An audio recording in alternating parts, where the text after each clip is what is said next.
ณะกรรมการปกครองแขวงตกลงมาตราหนึ่ง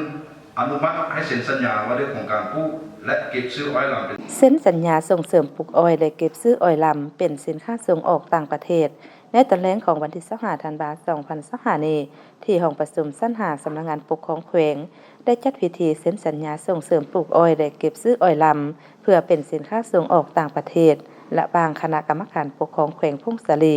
กับบริษัทยงยนต์เมืองลาขาเข้าขาออกวัตถุดิบจำกัดอยู่แขวงพงศาลีและบริษัทจงยุนเจียงเซินขาเข้าขาออกวัตถุดิบจำกัดอยู่แขวงพงศาลีโดยการเข้าร่วมเป็นสักขีพยานของทานพ้นตรีสมพรมิตรพลเลขาคณะบริหารงานพรรคแขวง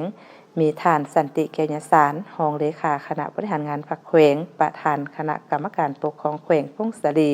มีทานทองสุขเป่าสุดีกรรมการพรรคแขวง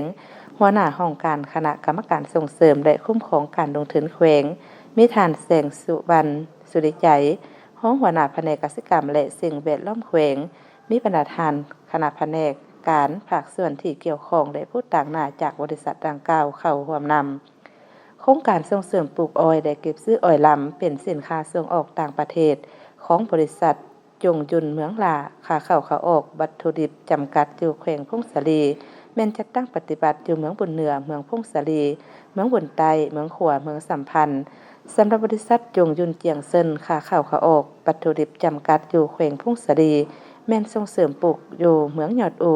ทั้งนี้ก็เพื่อสร้างเวียกเหตุงานทำเฮ็ดให้ประชาชนมีรายรับมั่นคงลดผ่อนการทางป่าเฮ็ดให้สะสายและเฮ็ดให้ประชาชนในเขตเป้าหมายโครงการหลุดพ้นออกจากความทุกข์ยากเทื่อละกาว